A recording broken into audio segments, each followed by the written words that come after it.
Picture this. Two people walking down the street.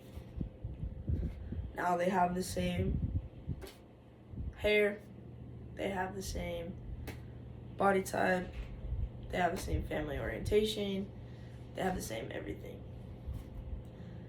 They also have the same thing that they're holding in their hand: cannabis or marijuana. Now, the only thing really different between these two is what they're standing on, and that's their state. Now, this guy over here who's walking this way, he is standing in a legal state for cannabis. Now, he's just going to keep walking. He's having a good day. And this guy, well, he's in a state that doesn't legalize marijuana. Now, he could go to prison for over a year. He probably will go to prison if he gets caught walking. Now, this is the case for a lot of people who are in states that don't have marijuana legal. And there's actually an article that I found, MBB, that states in 2019, the FBI reported 663,367 cannabis arrests. Meanwhile, the FBI data showed that they only cleared 33% of rapes, 31% of robberies, and 14% of burglaries. Now, just think about that for a second. 663,367 people were arrested for cannabis, while they have low rates for all the rest of the big crimes.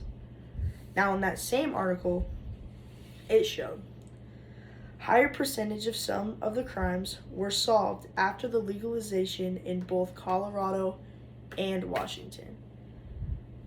Now, this article basically is saying that after the legalization of cannabis, the cops got to really focus on the true crimes, the true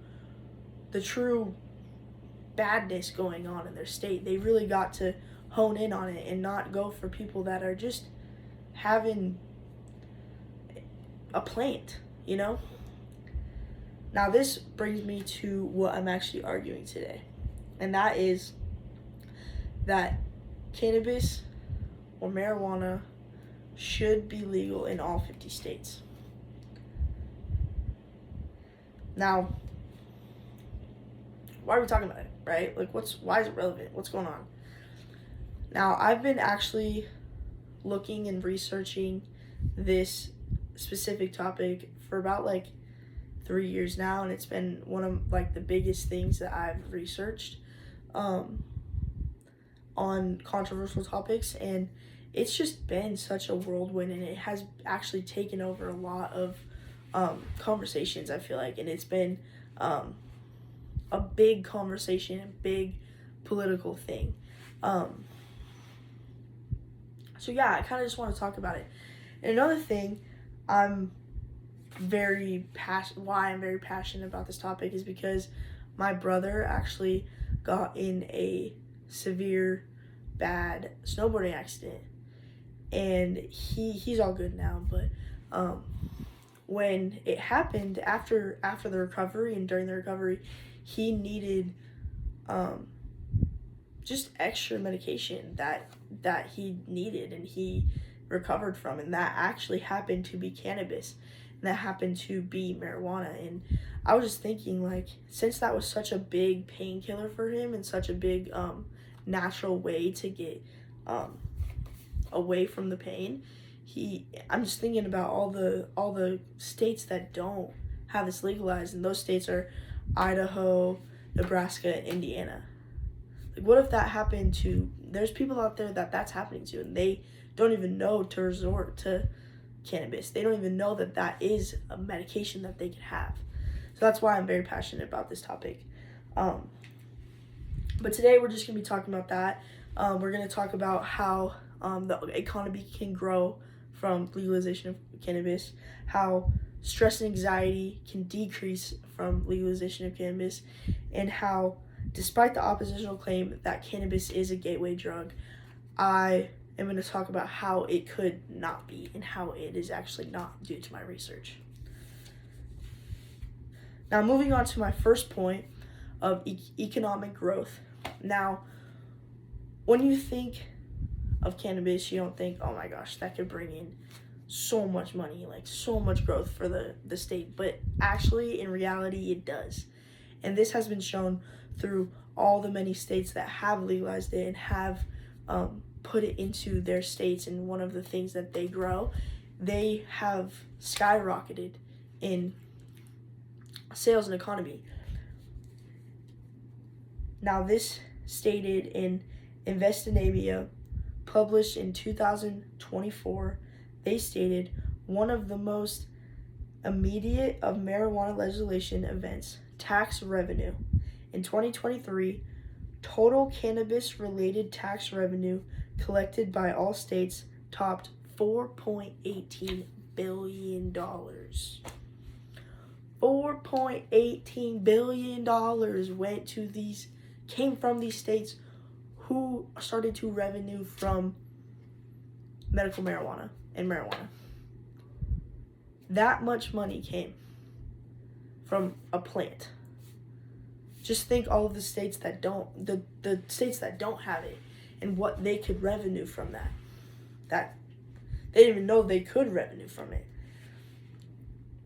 And most of the people that are voting to not have this don't see the positives that come from cannabis. And that's what we're really talking about today. Now, on to one of a key point in my argument is stress and anxiety, and how cannabis can actually cure stress and anxiety. Now, stress and anxiety, we all know, is such a huge thing in our state, and the world, in the U.S. It is one of the main topics that we talk about. Having depression, having anxiety about a test, having whatever, and it is one of the biggest talks. And a lot of my research has seen that people can get rid of it through medical cards, through like talking to someone and wanting to get a medical card so they can get help. They can get help with it. They don't have to just stay in a bubble and just keep having that feeling. They could fix it. Now, this is through medical work is done. That helps depression, helps pain. Now, stated in KPP, 30.2% of Idaho adults have stated that they do have stress and anxiety. Now, 30.2% of Idaho adults have stress and anxiety. And Idaho, as I stated before, does not legalize marijuana. Now, just think about how that number could decrease if it is legalized. Because we've now talked about that and we've researched that it is one of the main helps for stress and anxiety and depression. And that's what these people have. And just imagine the decrease that it could have. Now, cannabis is more than just a drug. It is a medicine. And it is medicine for people out there that have that. Now, moving on to one of very big point in my discussion is the oppositional claim that it is a gateway drug. Now, I don't believe this at all. My research shows that this is just not true. This is almost like a myth. I think that parents have to scare their kids that it's a gateway drug. You're going to do heroin. You're going to do this if you do weed. Now, according to the Freedom Center, they state while both medical marijuana and rec are not physical addictions, they could be mental. Now, this is just stating that you don't physically get addicted. You don't get addicted to this. Now, you can get addicted to the feeling and the way that it makes you feel after you do it. It could make you relieved, so you want to be relieved again, yes. But it doesn't have like, oh, now I did this, I did marijuana, now I'm going to do cocaine. It doesn't work like that, and that's what is a misconception in the world today. And that's one of the reasons that it's just not done. Now, to conclude this discussion, it is clear to me that this should be legalized, and I feel like it should be clear to you guys that it should be legalized too. Now, to conclude this, we first went over the economic incline. Second, we went over stress and anxiety. And third, we talked about the oppositional claim that it is a gateway drug. Now, I strongly believe that it should be legalized in all 50 states. No one should be thrown in jail for possessing and holding a plant that is really just a medicine.